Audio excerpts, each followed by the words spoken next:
Welcome to the Top Business Leaders Show, powered by Rise 25 Media. We feature top founders, executives, and business leaders from all over the world.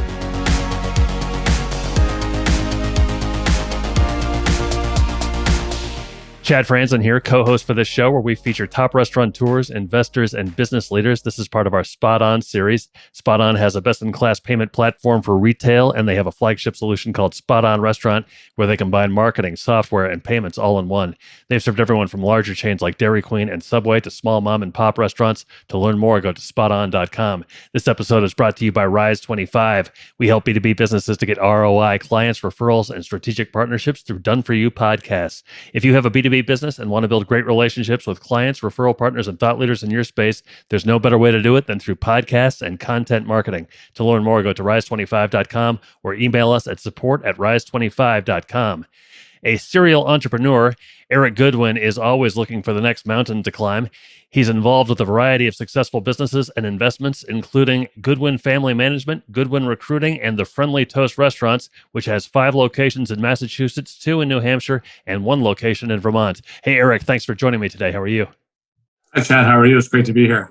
Yeah, thanks so much. Hey, tell me a little bit more about the Friendly Toast and what a customer can expect when going there. Sure. Friendly Toast is a very unique concept. The decor and the vibe in the restaurant is very kitschy, retro style. Some of the art is sort of out there a little bit. Colors are vibrant. There's a certain music vibe when you come in, a certain energy from the team when you go in. On the culinary side, we're looking to push the envelope on the culinary side. So it's not your traditional kind of mom and pop, breakfast or brunch space. We're a all-day brunch and bar. We have innovative cocktails, mimosa flights, Bloody Mary flights. Some, seasonally, for example, we have some pretty cool iced coffee flights, boozy iced coffee flights right now, and we're always altering and updating our menu to be, culinarily innovative. So we change it every 6 months. And while we do have traditional items, that you may expect in a classic brunch spot.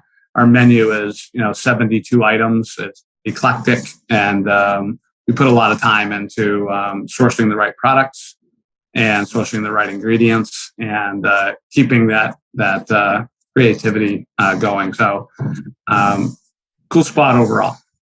Tell me how your involvement with the Friendly Toast came about. Yeah, it's a little bit of a story there. So I was a restaurant, guy growing up, a restaurant brat, I say. My dad owned the restaurant growing up. I spent my time with my dad in the restaurants. That's how we spent time together. He wasn't home, kind of guy. So, I started off as a dishwasher, worked my way through all the cooking stations and all the stations in the restaurants. As I got older, graduated from school, started to have a young family, I left operations and started my staffing company, which is what it is today, Goodwin Recruiting, which was initially primarily focused on hospitality, but we've expanded since then. But that's a national firm. But I did that, around quality of life goals and dad goals and involvement, based on my relationship with my dad kind of thing.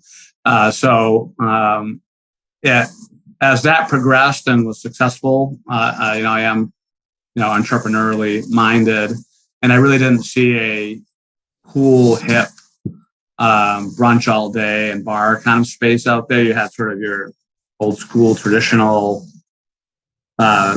chain, kind of places, and you have your one-off mom and pops. But I thought there was an opportunity there, so I learned about the Friendly Toast, which was, started by an artist. It had a creative vibe to it that was cool, but it lacked a lot of, structure, systems, expectations, things along those lines. So I met who was my partner now, Scott Pulver, who was also kicking tires around restaurants. He really liked the concept. We thought we would do it together. And at the end of the day, I saw an opportunity, I thought, to fill, what I thought was a gap in the market. I didn't want to compete in the dining, evening space or dinner space or burger space or something along those lines. I wanted to try to create a space that was, untapped. So that was the goal. And that's sort of where we started. How many locations were there when you guys started with the Friendly Toast?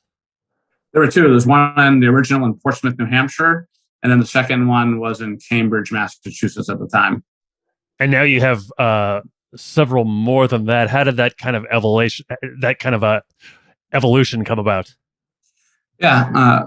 So we have 8 operating now. We have another 6 or 7 in the hopper, and lots going on from a growth perspective. We'll probably open 4 or 5 new restaurants in the next maybe 6 in the next 12 months or so. But the evolution around that was, the first few years, and it was a lot harder, than I thought it was going to be initially. A complete culture change, establishing core values. My people in there, philosophies, systems, things on those lines, but all in balance and not losing the indie vibe, the cool indie vibe, what really represents the Friendly Toast. When you walk in the Friendly Toast, you're in the Friendly Toast. So I didn't want to lose that, but it did need structure and all of that. So that took a solid 2 or 3 years to really, get that where I was really proud of the organization, and Scott and I felt like we could start to grow the organization. So probably roughly 3 years into that, we, got our first new location, which was in Back Bay in Boston. And then, progressively, have added locations. We've accelerated our growth a little bit over the last, coming out of the pandemic, because we were stalled. We were poised for growth prior to the pandemic. So we, felt a little held up there. So, we feel confident in our concept, our model, the design, the team, our spirit. We feel confident enough to grow smartly, and pragmatically. You said, when you first got involved, it was a lot harder than what you had expected. Can you tell me maybe some of the primary differences between what it actually was and maybe what you thought it was? Yeah, I mean, I want to be respectful to the prior owners, but there were no expectations of the team. There were no standards. There was no human resources. There was no handbook. There was no line checks. There was no receiving procedures. There was no food safety and sanitation, protocols in place. There weren't extensive training programs. It was still handwritten tickets. So there was no data, no point of sale systems, things along those lines. The place, in my opinion, wasn't really tight from a cleanliness standpoint. There was no sort of steps to service or expectations of the service staff or timing goals, for the food, and training on the food, and, things along those lines, cleaning checklists and, all those sorts of things. No mystery shopper program in place, no performance appraisals for the team, no core values. But none of that it was just kind of, not an atypical, indie, one-off or two-off place. So it took a long time to, for the team to really believe in me, those who were sort of into having a great place and wanting to be the best and establishing, a culture of wanting to be better and improving all the time. So, doing that while in motion, while operating is a challenge. So, I have the benefit of having a staffing company. So, we were able to have access to great talent and amazing talent, but really just, putting a culture in place, even if it's a sports organization or a software company or, it doesn't, whatever it is, it doesn't happen overnight. So, and I'm very sort of a proud business guy. And if my name is on it, it's got to be right. So before we grew, I wanted to have a certain level of, performance and a certain standard of operation before we started to grow. So it took time to get there.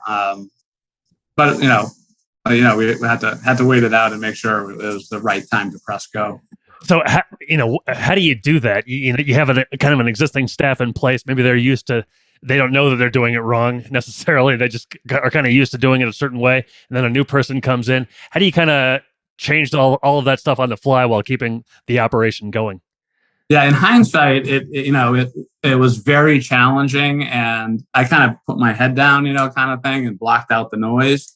the Friendly Toast was sort of a landmark place in Portsmouth, known for a little bit of its craziness and super edginess and some other things that weren't so flattering. But the press that we received originally and sort of the social media platform communications out there were around, he's going to change it. They're going to change it, and it's going to lose the essence of what the Friendly Toast is. But on the other hand, it didn't have the greatest local reputation. So my goal was to really build it from the local guests out and not necessarily worry about tourists and things along those lines, just build the trust of the local community. So changing that was difficult because we faced a little, people don't like change, even if it's good change, and the unknown sort of thing. And so I like to tell a quick funny story, which is, we shut down the Portsmouth location, redid the whole, we're redoing the whole kitchen, put a bar in, replaced the floors, painted the walls, new booths, cleaned everything up, down for a couple of weeks. We kept the door open so guests were coming in and peeking in, and everyone was kind of coming in and like, you're changing it? You know what I mean? I'm like, yeah. And I kind of started to get a little frustrated about all this, adversity, or everyone was allergic to change. And, a guest came in and said, I can't believe you're changing this place. And I said, so do you want chipped floors and ripped booths and unsanitary kitchen equipment and paint falling off the wall? And, the lady took a step back and really thought about that. And she said, yeah, I really do. I'm like, okay, then we're not going to be the place for you. I just had to sort of make that was sort of like a checkpoint. I had to make the decision, like, I'm just not going to please everyone. Hopefully in time we could win everyone over. So that was kind of what we faced. But from the team perspective, and really that's my, thing as a leader, is putting the right people in place and establishing a culture. So some people stayed. It wasn't for some people. It was for some people. I really latched on to the people who believed in what the vision was and sort of built around them, while slowly but surely bringing people in that, we're all rowing in the same direction. So, it was hard work, a long, hard road, but, you reached an inflection point where suddenly the tipping point where, it starts to realize, okay, now we're grooving, now we're styling. And then, not coincidentally, then your sales start to be more consistent, right? Start to grow your sales. You start to get some positive press. You get some great reviews. Your social media platforms start to blow up.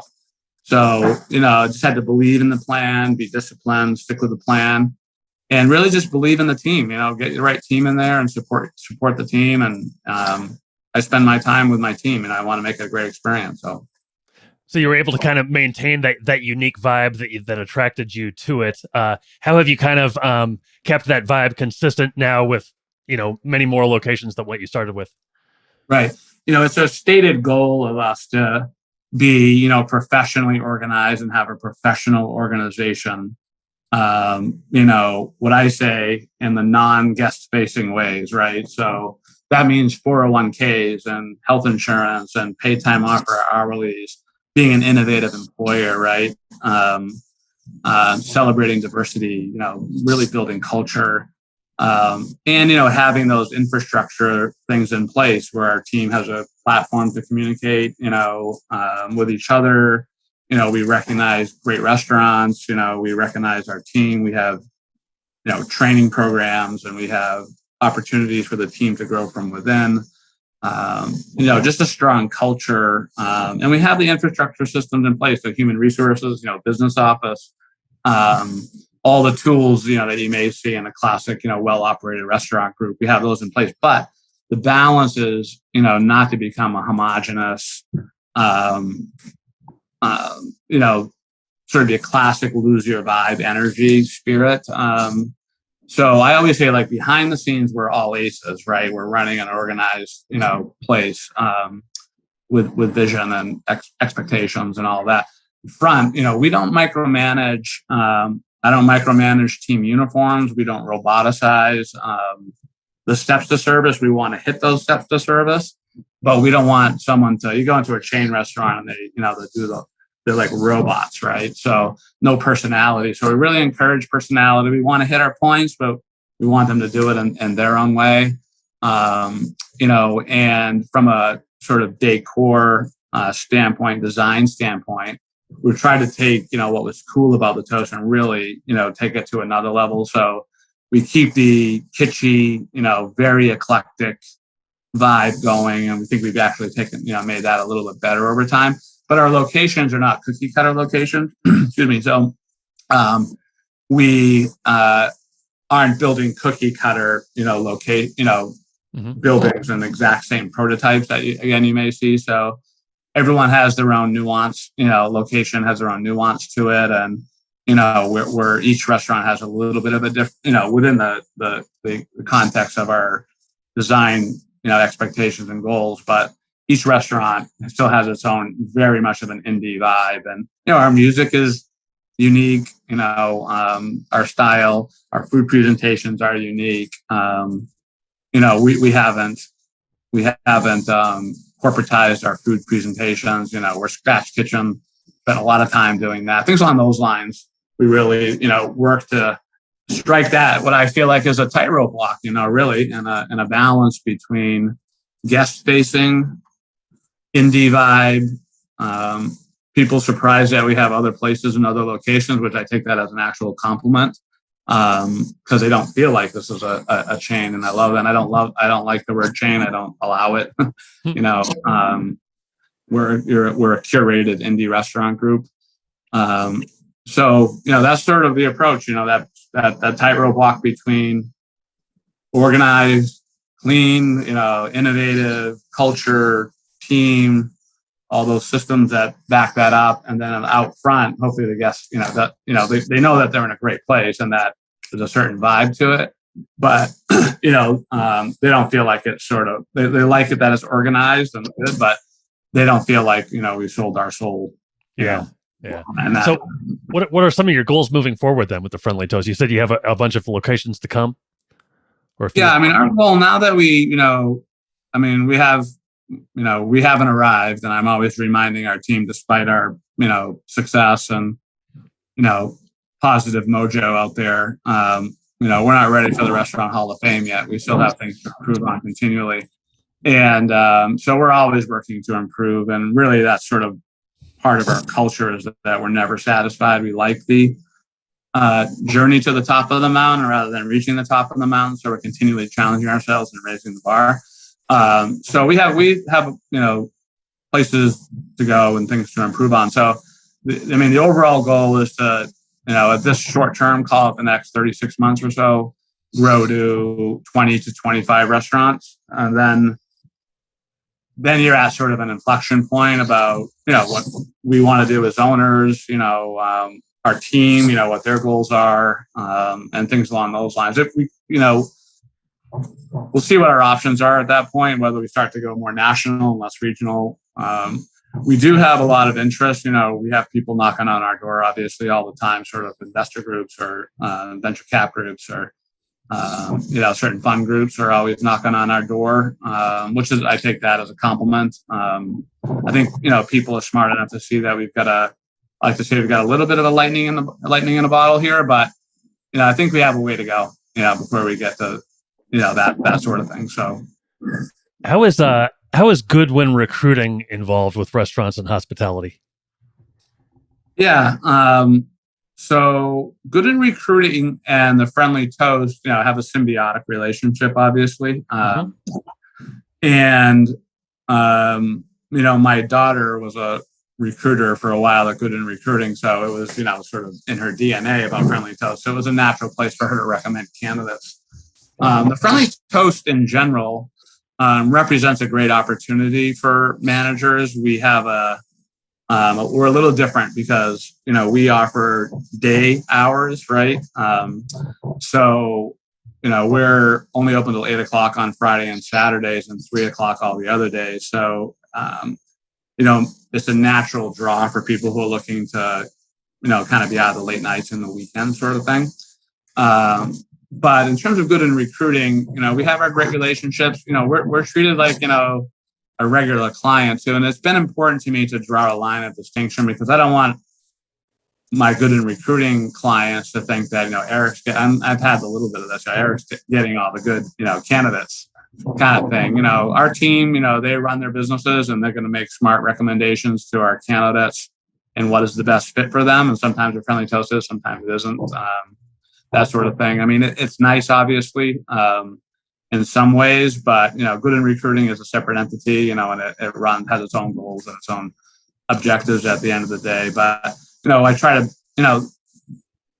going back to the idea of the Friendly Toast, for me, it was not just a brunch all day in terms of the concept chat. It was really about talent attraction, right?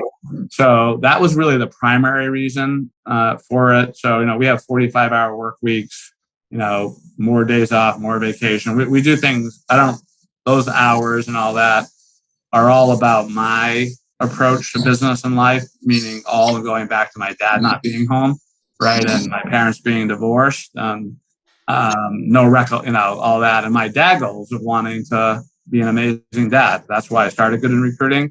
So that philosophy weaves its way through Goodwin Recruiting, weaves its way through the Friendly Toast. And I'm all about balance, all about the team not being burnt out, no grind, none of that. Bring energy, bring passion. When you're here. But I really want the team to have great balance. I think they're more effective leaders. I think, when you go in, our team's happy. We don't lose people, that sort of thing. So that was really the idea of the concept. I thought it could be a magnet really for talent who, were sort of like I was a little bit. Like I wanted to coach Little League. I wanted to walk my daughter into school, as long as that was cool and, things along those lines. So that's really the whole idea of the Friendly Toast. But, to answer your long-winded answer to your question, Goodwin Recruiting and Friendly Toast have a close relationship, but it's not at the expense of, our other client relationship. So other restaurant clients would hire Goodwin Recruiting to help them find staff, right? Do I have that right? Right. Yeah, we're a national firm. We have close to 300 recruiters around the country. So, you could probably name a restaurant concept and they're our client. Oh, wow. So, we have, hundreds and hundreds of clients. What would you say are the advantages of using a recruiting service like yours rather than just, posting a help wanted sign out or doing it on your own? Yeah, from a client perspective or restaurant, we do things other than hospitality, but if we're focused on from a restaurant, So first of all, you're casting a wider net, right, than you could ever cast on your own, right? So we have access to candidates that restaurant companies just don't have, and we have people who are building relationships and acquiring candidates as their full-time job, right? So we, 23 years of this, we have a very extensive database. We're aggressive. We're out there getting great candidates. And, we're representing that brand out there, right? So we're directing we're sizing up what candidates wants and needs, right? And kind of matching them to what the best concept is for that. And we're directing candidates who might otherwise not have any idea. Oh, I didn't even think of that concept. I didn't know it hit my goals, that sort of thing. So it's, access to more candidates. It's a more thorough process. So when a candidate gets presented to a client, they know why they're there. They're prepared. They've had access to their benefit information, their concept, right? They're there, and it's a big time saver for them. So generally speaking, they're getting a higher level candidate. And really, depending on the size of a client, with our national scope, we have candidates that are moving from California to New Hampshire to here to there. And so we're just, we're out advocating and directing candidates to our clients. And particularly in this time, there's a incredible shortage in the industry for managers. I look at it, it's contingency based mostly, which means you don't pay Goodwin Recruiting unless you hire someone from us. So in that case, there's really no downside to it. And at that point, with the way the shortages are, they're sort of, you're able to hopefully expand your reach in terms of candidate access. And sometimes we're a part of someone's, overall recruiting plan. Sometimes we're their exclusive. You know what I mean? We're like an extension of someone's company, like lots of trust. We know and believe in them. We know the relationship, the communication is there. We're really there. I mean, and sometimes we're just, like a piece of the pie kind of thing. So it's all different based on size and scope and scale. But, it's all about, I've always said that the competition is never for the guest. It's always for the right team, right? So there's plenty of guests out there. It's just like, what's your concept? So for me, we like to align ourselves with companies who are after great people, right? Yeah. I have one final question for you, but first, tell me how people can find out more about both the Friendly Toast and then the other things you have going on with Goodwin Family Management. Goodwin Recruiting or Goodwin Family Management? Either one. Yeah. So the Friendly Toast, thefriendlytoast.com is a great place to start. You can check us out on the social media platforms, Facebook or Instagram. We've got some pretty cool things going on there. You can hashtag Friendly Toast. And for Goodwin Recruiting, that's goodwinrecruiting.com.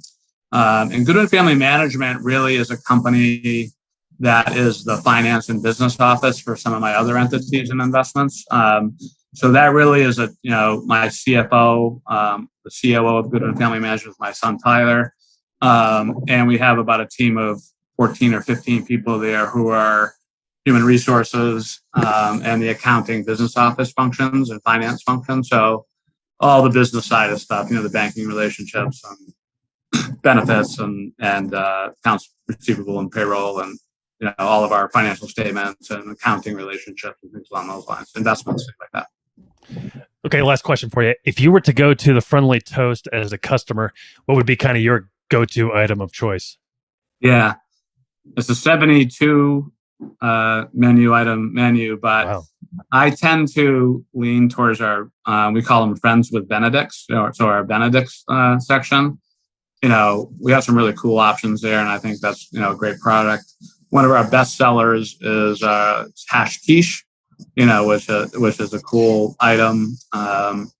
We have some cool appetizers as well. We have sort of a sampler platter of all sorts of different things with churro bites and egg rolls and things along those lines, breakfast egg rolls and things like that. So it's hard for me because when someone says what they ordered, if they order a traditional item, I'm like, there's like so many other cool things on there.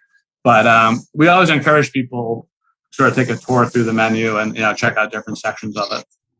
There's a lot of creativity. I thought the name The Friendly Toast was cool. Do you know how that came about? And then, who comes up with all these names for these menu items? Yeah. So the original owner, Melissa, named it The Friendly Toast, which was an amazing name. So all credit to her. And the menu item names, really, a lot of them come from the team. You know what I mean? So the sandwich "Do Not Stop Believing," from the Journey song, was from our VP of Operations, Stacy, and Diana Frederica, who's our Director of Training. She's the creative RC type. She comes up with a lot of the fun, funky names, and the team does too. So really a collective. We survey our team, our servers, our cooks, every menu cycle for their best ideas. What are the guests telling you? What's cool? What are we hearing out there? And so very much a collaborative process, and a lot of it comes from the team. Sounds good. Sounds like a great place. Hey, Eric, it's been great talking to you today. I really appreciate your time. Thanks so much. Yeah, same. Thank you, Chad. Cheers. So long, everybody. Thanks for listening to the Top Business Leaders Show, powered by Rise 25. Visit rise25.com to check out more episodes of the show and to learn more about how you can start your own podcast.